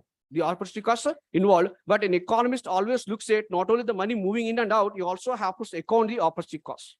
Opportunity cost. Okay. So let me give a simple example to all of you people. It would be better and easy to understand. Let's say, imagine I am now teaching economy for you. Okay. But imagine I am very skilled in writing a software code and I have a potential to earn $100 per hour. Got it? So I happen to forego all this risk. Okay, let's say I stop teaching economy and I happen to stop writing software code and I invested 100 rupees in a business. I invested 100 rupees in a business and started running the business. Okay, typically, if you look at an accountant, he only looks at whether my business is in profit or loss by looking at how much money Mr. Shiva spent 100 rupees and how much he is earning 110 rupees. And he accounts that as, yes, Mr. Shiva is really making good amount of money because he invested 100 rupees, because there is an outlay of 100 rupees from your pocket and there is an inflow of 110 rupees. So 10 rupees extra for every 100 rupees spent. Henceforth, an accountant simply considers the profit of my business. Because what is the explicit cost incurred by me? 100 rupees. And what is the returns I am making it? 110 rupees. So henceforth, he concludes the fact Shiva business is really doing good. But if you ask an economist, he will end up simply saying he's doing absolutely bad. The reason is, out of every 100 rupees he invested per day, he's only making 110 rupees. But the same 8 hours per day, Shiva could earn 800 rupees. For every 1 hour, I have the potential to earn 100 rupees per every 1 hour writing software code. Am I right, Mansi? Isn't it? So if you ask an economist and ask him, okay, Sarji, is my business doing good? Then he would simply say, Sarji, you invested 100 rupees. At the end of the day, you're making 110 rupees. That seems to be good. So as per your accounting cost, you're making a profit, 10 rupees extra on the money employed. But look at it, 8 hours is what you're losing in a day. And that has an opportunity cost of 800 rupees. However, this 800 rupees is not flowing from my pocket, but that's been imputed. Because that time that I could allocate to write a software code is what I am simply allocating to do a business, isn't it? Henceforth, if you look at the implicit cost in this business is 800, the explicit cost in the business is 100. So how do you compute total cost? If you're an economist, how do you compute the total cost? Explicit cost plus implicit cost, right, Manasi? So if you're an economist, how do you compute the total cost? Explicit cost plus implicit cost. If you're an accountant, what cost you would consider? Only explicit cost. Now clear, Srishti? Ria? Any doubt? So explicit cost are those costs that results in outlay. I mean, any outlay doesn't mean any allocation or any spending of money. But implicit cost refers to the costs that are also, okay, I mean, that also happens to be the opportunity cost of the individuals. So in economists, so that's the same thing. Okay, so implicit cost is also referred as an economic cost, whereas explicit is basically referred as an accounting cost. So accountants only look at how much money moving in and out, but an economist really looks at the opposite cost involved. And that's the reason, ideally for an economist, what should be the total cost, or how do you think he estimates the total cost? The explicit cost plus the implicit cost. Any doubt? Any doubt, somebody? Clear? Yes. Now, let's come to the difference between fixed cost and variable cost. Fixed cost and variable cost. So how do you define a fixed cost? Cost that doesn't or independent.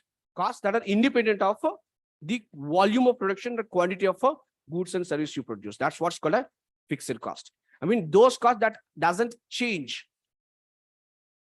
Yes. Okay, Kankana, in a way, you could simply, okay, to an extent, more they happen to be more or less similar. Yeah. So it's as simple as that. Yeah, I'll just let me, okay, Kankana, let me explain this, okay, fixed cost, variable cost, then I'll simply make the things clear to you. Let's say fixed cost, costs that are independent of a quantity of goods and services you produce are generally referred as a fixed cost. But variable costs are those costs that vary with the quantity of goods and services you produce. They happen to be called as a variable cost. They happen to be called as a variable cost. Okay. So fixed costs are independent. Let's say the rent I'm paying for this building, this property. This is a rented property, Vedika. So the rent I'm paying for this property, is it a fixed cost or variable cost? Fixed cost. Huh? Fixed cost. Fixed cost, right? Yeah. The salaries I'm paying to my employees. Variable cost. The salaries I'm paying to my employees. Okay, let's not forget about the faculty. Okay, let's say, imagine, okay, this organization, forget about faculty who are paid, okay, in a different way, but the permanent employees of my organization. Fixed cost. It's fixed cost. Isn't it? Electricity bill? The chai Variable. samosa bill. Yes, chai samosa bill. Variable. Variable cost. Isn't it? Yeah. So that's what's supposed to be the. So they happen to vary with the. Okay, isn't it? Because more is the number of classes that faculty take, more is the chai samosa they might consume. Am I right? Isn't it? So more is the number of batches I'm running, more is the units of electricity I consume. Right? Isn't it? But the rents are independent of the number of batches I run. You accept it? Is it clear now? Yes. So by that logic, I could also simply say the total cost is always equal to fixed cost plus variable cost. Am I right? I could also write the same thing, right? Total cost is always equal to fixed cost plus a variable cost. Fixed cost plus a variable cost. Isn't it? Okay, and now coming to your doubt, Kankana. Okay, imputed. So let's say the same thing. Let's say, imagine, Kankana, I own this building. Kankana, imagine I own this property. So since I own this property, if for my organization, I don't need to pay any rent. Am I right? So I own this property and I'm simply running civil services coaching center. Since this belongs to me, I don't pay any rent. But don't you really think this particular property has an opportunity cost? And don't you think as a good businessman, I should also look at the opportunity cost of this building when it comes to accounting the cost of offering coaching for you people, right? Yes or no? Because this building or this particular property has an opportunity cost. So henceforth, when it comes to accounting the cost of incurring civil service coaching to you people, I should also look at the imputed rent. The rent I'm supposed to earn. Isn't it? Because this property has an opportunity cost. Got it? So that particular rent I don't pay, but I am losing by not letting the renting this building is an imputed cost, implicit cost. Got it? And the money I am losing for not working for a company. Let's say, imagine I used to work for Deloitte and I happen to forego the opportunity and now I happen to take the case of, this career for a coaching for civil services. Isn't it? So don't you think I should get paid more than what I happen to be the one losing it? Am I right? So there's always an implicit cost involved. Okay, right? Yes. Okay. So yeah, Manoj. Okay, so that's what I'm saying. To a large extent, they are same, but we'll discuss it later. Don't worry. But in a way, you could take it as the implicit as nothing but the imputed. That's it. Got it? Yes. So you understood the difference between economic cost, accounting cost, explicit cost, implicit cost, fixed cost, variable cost. Okay. Yes. So now how would you compute a total revenue? Total revenue. So total cost is equal to fixed cost plus variable cost. And how do you compute a total revenue? Can I simply write it as quantity of goods and services produced by the average price, right? Q multiplied by P is the revenue, right? Q multiplied by P is the revenue. Am I right? Isn't it? And if I could write the same, that's okay, let's say Q is the quantity I produce. And let's simply on an average, let's say the average cost. Okay, on an average cost me, isn't it? Some C to produce it. So then Q multiplied by C could also be written as a total cost, right? Am I right? Yes or no? So average cost multiplied by the quantity of goods I produce is the total cost. Or same thing, I could write average cost is simply the total cost by number of goods and services I produce. Can I write it? Yes or no? Am I right? Mansi? Okay. So now let me, okay. So you just simply write it. Okay. So what is the total cost? Simply fixed cost plus a variable cost. So what is the average fixed cost? How do you compute average fixed cost? Yes. Average fixed cost. Fixed cost by quantity, right? So how do you compute average fixed cost? Fixed cost divided by quantity. Average variable cost. Variable cost, total variable cost divided by quantity. Average total cost. Total cost divided by quantity. Any doubt, friends? Any doubt? Yes. Am I clear now? Very good. Okay. Yes. Now let's come to the major important aspect. Let's look at marginal cost. So marginal cost refers to the extra cost incurred in producing an extra unit of output. The extra unit of output, or change in the total cost with change in the quantity. That's it.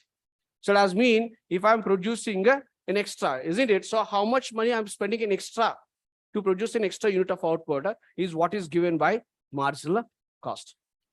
So change in the price or cost with change in a quantity. So for every extra 1 unit of good I'm producing, what extra amount of money I'm spending is measured using a marginal cost. Clear now? Steven, any doubt? Okay. So I'll just give you some numbers and let me see, okay, how whether you would be able to compute or not. Okay. So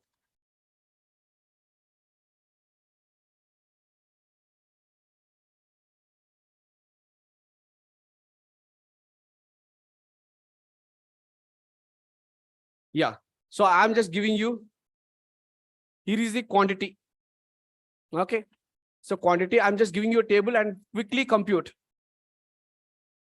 Okay. And let's start with the fixed cost. When I say fixed cost, they don't vary with the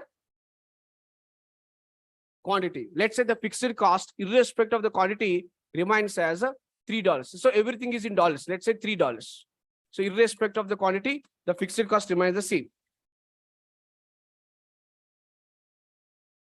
Preeti, you want me to explain? Okay, explicit and implicit cost. Okay, so Preeti, let me give you this assignment and then I will explain it to you. Okay, so and now fixed cost is $3 and variable cost. So here is the variable cost.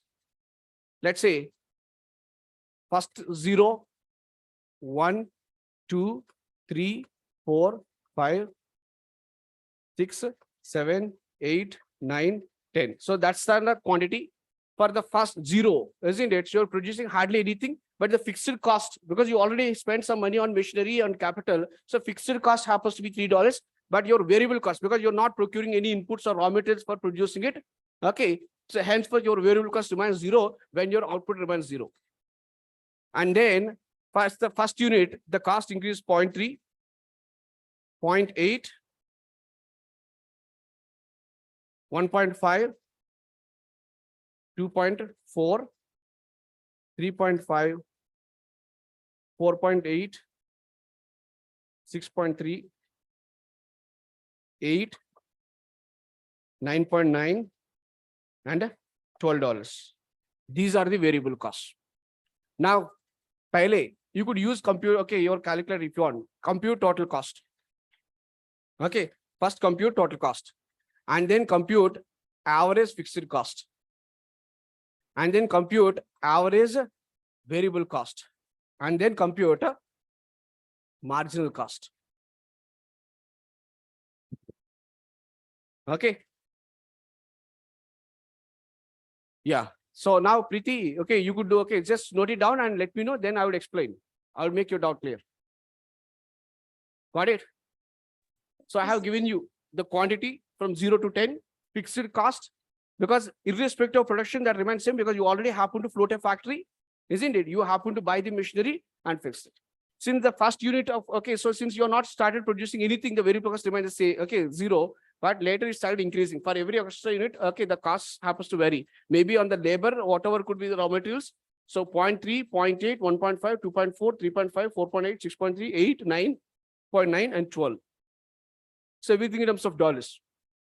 So I have given you fixed cost, I have given you variable cost, and I want you to compute first total cost, average fixed cost, average variable cost, average total cost. Okay, that's not been listed here. You could also compute average total cost. Got it? And marginal cost.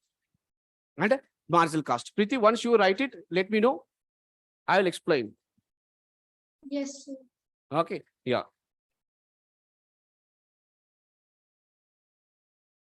So total cost is sum of fixed cost and variable cost. And average fixed cost is simply fixed cost divided by the quantity. Okay. And average variable cost is simply again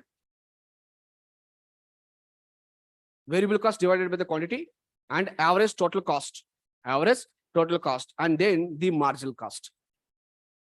The marginal cost. That's what I want you to compute.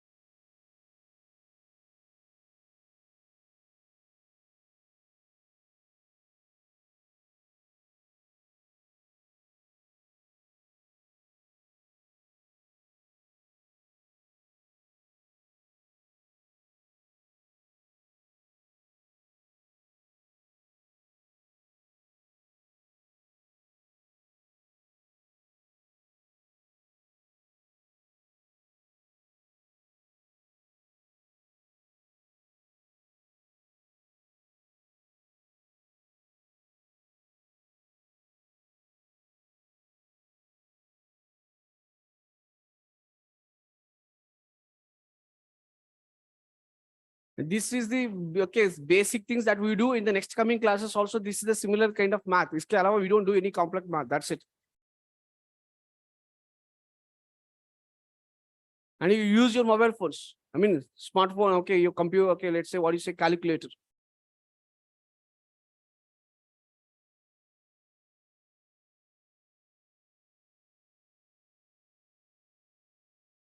So TK, you could fill the table once you go back home. Don't worry. But I just want you to okay figure out how you know how to calculate, right? Isn't it? Yes or no? Yes. Okay. Very good. Done. Okay, Preeti. Now coming back to your doubt, that's explicit and implicit cost. Okay. So what I'm saying is that Preeti, let's say myself. Take the example again. Myself. Imagine I'm very skilled in writing a computer code. And I have a potential to earn 100 rupees for every 1 hour of writing software code. Okay, let's say software code. Okay, sir. So it does mean if I could spend 8 hours in a day writing software code, I have a potential to earn 800 rupees. But what did I do? Rather than simply choosing the job of writing software code, I happen to choose to run a business. Let's say I started selling pani puri. Okay, so I have a potential to earn 800 rupees writing a software code. That's my skill. But I happen to choose not to go for writing software code. I happen to choose to sell pani puri. And every day I am investing 100 rupees in this particular pani puri, because to sell pani puri, I need some ingredients. So I'm spending 100 rupees.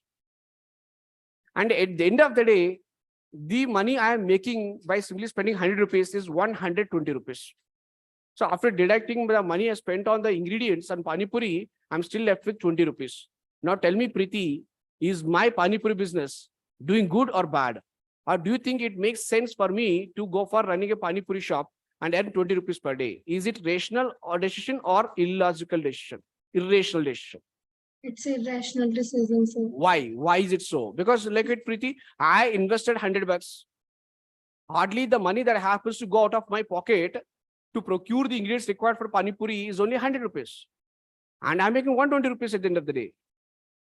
But in the other business, you are earning 800 rupees. Ah, that's it. So now you got it, the difference, right? So explicit cost refers to those costs that results in outlay or does mean outflow of money from your pocket. So in this my business, what's the explicit cost? The 100 rupees I'm spending from my pocket to buy the raw materials for pani puri.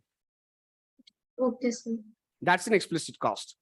But why did you say my particular decision is an irrational decision? Because me spending 8 hours to run a pani puri shop has an implicit cost involved, because the 8 hours of time is simply resulting in me losing an opportunity to earn 800 rupees, isn't it?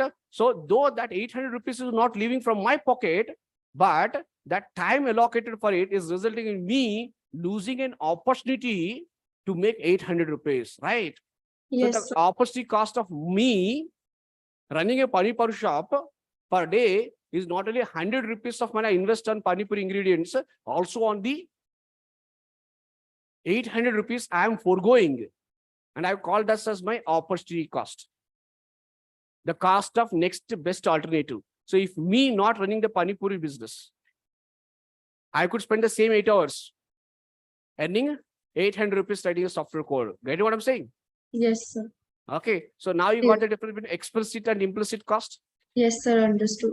Got it? Yes. So if you are basically an accountant, you only look at the explicit cost. Kitna paisa he happens to invest and how much he is making. But as an economist, you also look at explicit and implicit cost. You see, Preeti, you ended up simply concluding the fact your decision is quite irrational, right? Yes, sir. Because you are an economist.